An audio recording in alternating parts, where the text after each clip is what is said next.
Hey everyone, and welcome to the 100th episode on my RC Retro channel. My name is Ari, and I am the creator of the RC Retro channel, and I am officially introducing myself to everyone. If you follow my channel, you know that I never really have featured myself in any of my videos. It's either my voice or my hands. So now you see I'm not some hideous creature that's just talking behind the camera about vintage RCs. So, over the last few weeks, many of my subscribers, as well as some of my followers on Instagram, have been bringing it to my attention, and of course I already know this, but saying, hey man, your 100th episode is coming up. What are you going to be doing special? And I thought about it. I got a couple good ideas, and those ideas will probably translate into future videos. But for my 100th episode, all I could think about is nostalgia.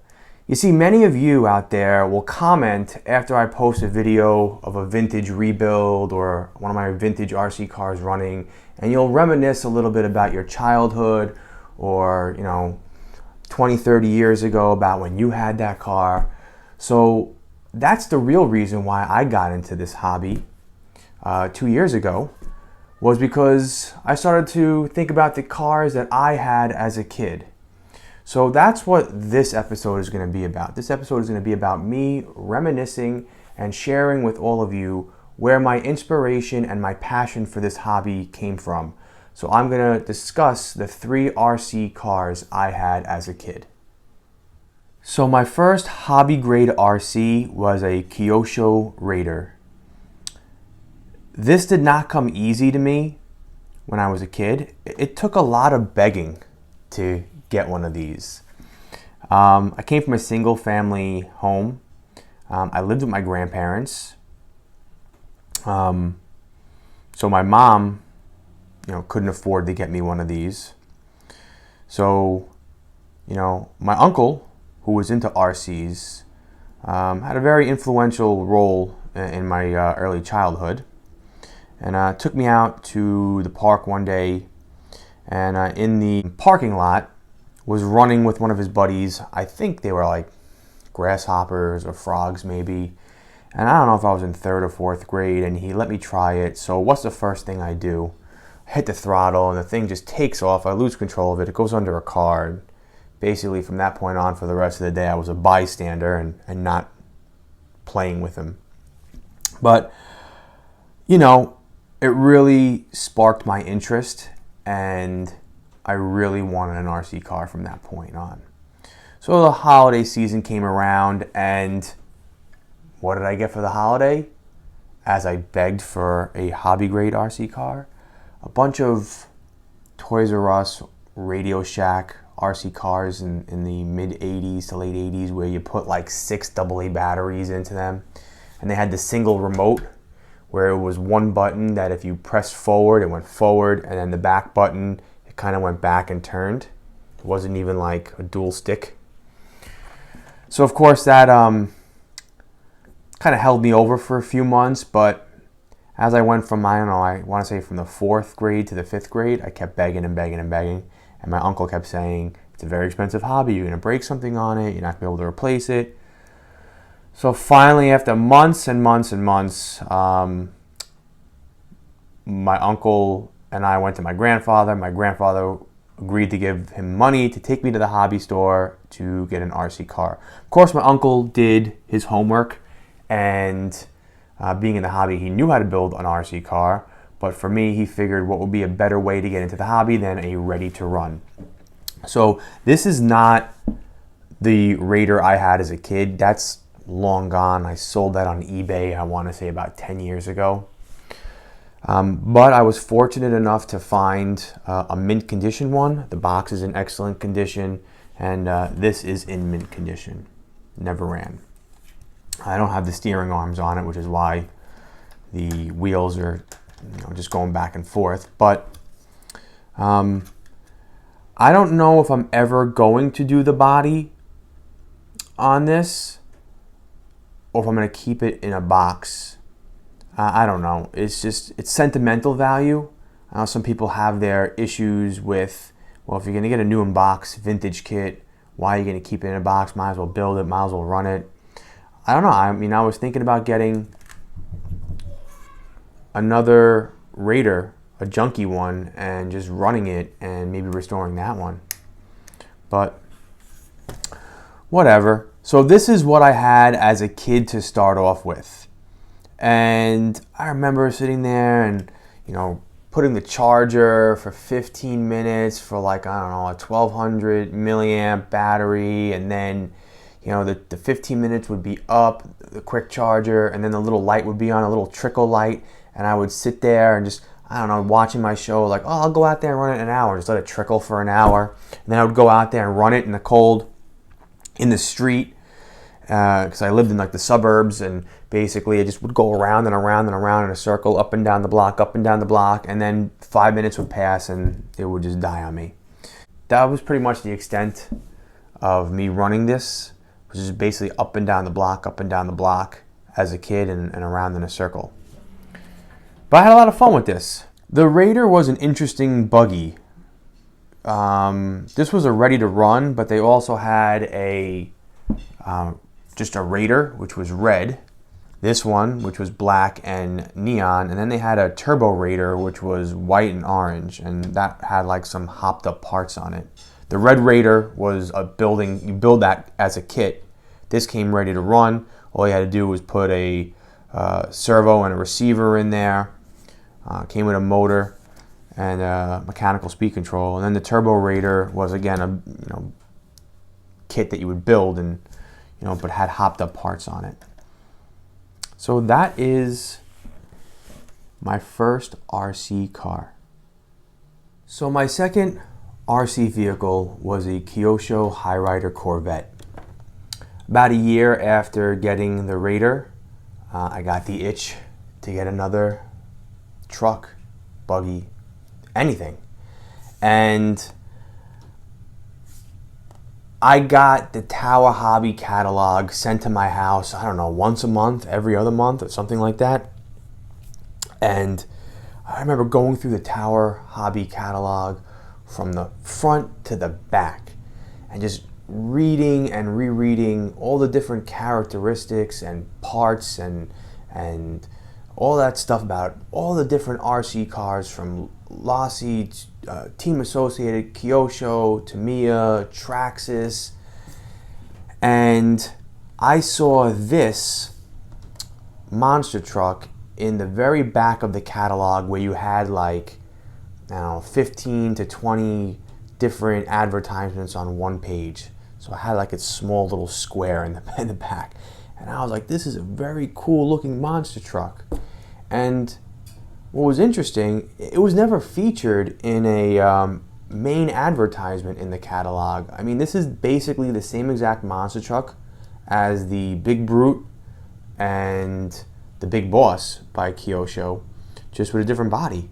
But yet those two monster trucks always had the large advertisement right on the page before the Kyosho USA 1, which had a double page advertisement with all the specs and the reviews and everything written out next to it. And then of course there was a Clodbuster by Tamiya. But this didn't really get much love, and I don't understand why. I mean, it's a really cool looking monster truck. You have these really cool chrome wheels on here, these double shocks over here, although they're not oil filled, they're pogo stick shocks basically, much like the ones on the Raider, and very similar to that of the Lunchbox made by Tamiya. But the body is super cool. I mean, who doesn't love a Corvette, right? And a patriotic body at that. You know, the red, white, and blue. And you have this cool motor engine coming up out of the hood. I mean, it's a cool looking monster truck. I mean, what's there not to like about this, right? So of course I convinced my grandfather a year later to purchase this for me. It was $89, and I remember that because like I said, looked at the Tower Hobby catalog, every day basically, and studied it. And I remember when it came to his store. I'm sorry, it's just a little dusty from sitting on my shelf right now. I remember arriving at his store and him bringing it home, and I picked it up and I was like, oh my God, this box is massive. And as a little kid, the box was huge. And I remember opening it up and was just completely overwhelmed. Man, I didn't build my first RC car, the Raider. It came already together, and my uncle put the electronics in it, the receiver and the servos, and I never broke it, so I never had to fix it. So I called my uncle and I told him that my grandfather purchased this for me, and I begged my uncle, and he came over and picked it up. And I don't know how many days or weeks went by, but I do remember, I know I annoyed the heck out of him, calling him up every day. Hey, Uncle Dave, where are you with building it? Are you almost done? And he would say nope, and I would call him up the next day. He'd be like, no, I haven't got a chance to get around to it. So you know how kids can be. We were all a kid once, right? So finally, one night, I'm sleeping in my bedroom. I'm like half awake, half asleep, about to fall asleep. My door opens up, and I kind of like pretended to still sleep, and I was looking, and my uncle walks into my room, and he places this down on the counter in my room on one of the shelves, and I just saw it from so far away, and I'm like, oh, it's so cool, look how big it is. And he didn't paint the body, it was a clear body still. But the next morning I woke up, I put a battery in it, and ran it outside, and was completely let down. And this thing was slow as shit. The motor in the Rider Corvette is the same motor that's in the Raider. So if the Raider wasn't super quick to begin with, imagine what a RC vehicle that weighs probably 3 times as much as that, how fast and how quick that's going to be. It's not. So I was a little let down. So it didn't stop me from painting the body. I masked up the windows myself, and I sprayed the body red, and then I took the masks off the windows and I sprayed them black.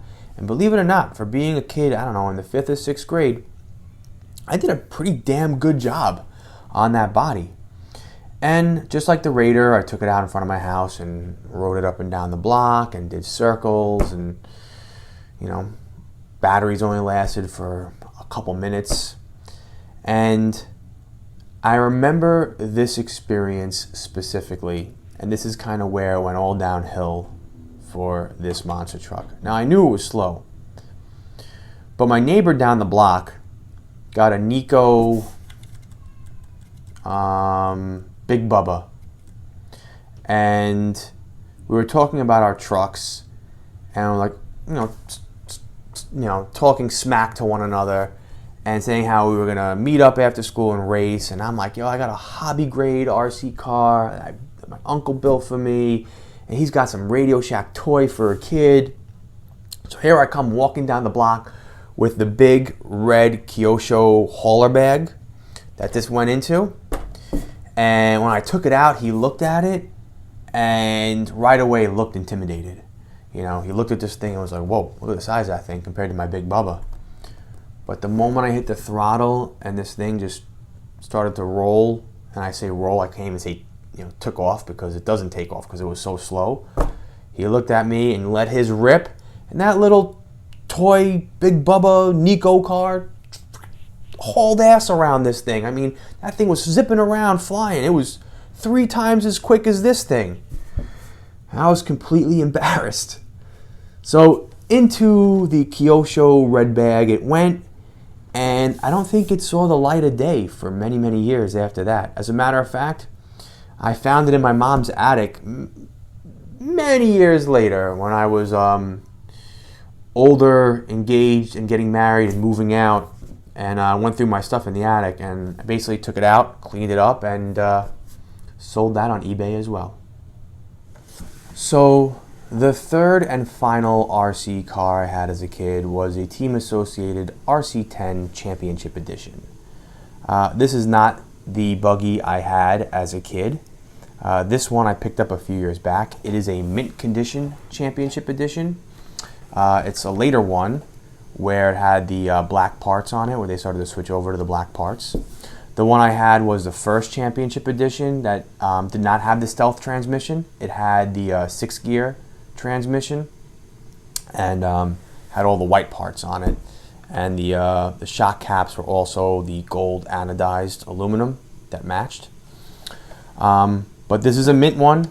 I paid $300 for this, and you might think that's a lot of money, but if you go online now and look on eBay, they have crappy ones on eBay that are all scratched up, scuffed up, that have all mismatched parts on it from from the RC10 to the Championship Edition, mismatched wheels, and they're going anywhere from $150 beyond $300 depending on what condition they're in. So I consider this a steal that I got this for $300 a few years back in mint condition. I don't even think this was ever ran. I mean, look at the wheels. There's no wear or anything on there. So anyways, so of course I got it for the holiday. My mom bought it for me, and I called up Uncle Dave. He came over and built it for me, and I had a really good time with it. This is right around the time I started hanging out with my buddy Tommy. He had a Madcap, and we made a little track in his backyard, and all the neighborhood kids would come over, and we'd hang out back there and just race and rag on each other and have fun, and it was good times as a kid. But of course, that's in the 7th grade, and as you get older, you get into other things and other interests, and this was put on the shelf and then basically into the attic like the other two, and the other two were eventually sold on eBay.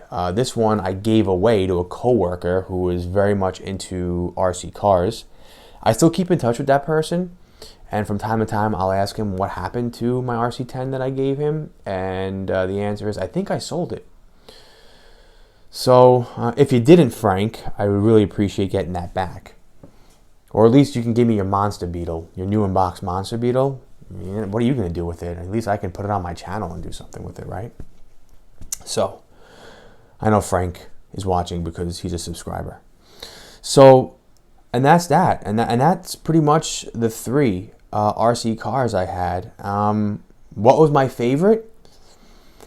Probably the Raider. It was my first, It was my first. As a kid, I was super excited to get that.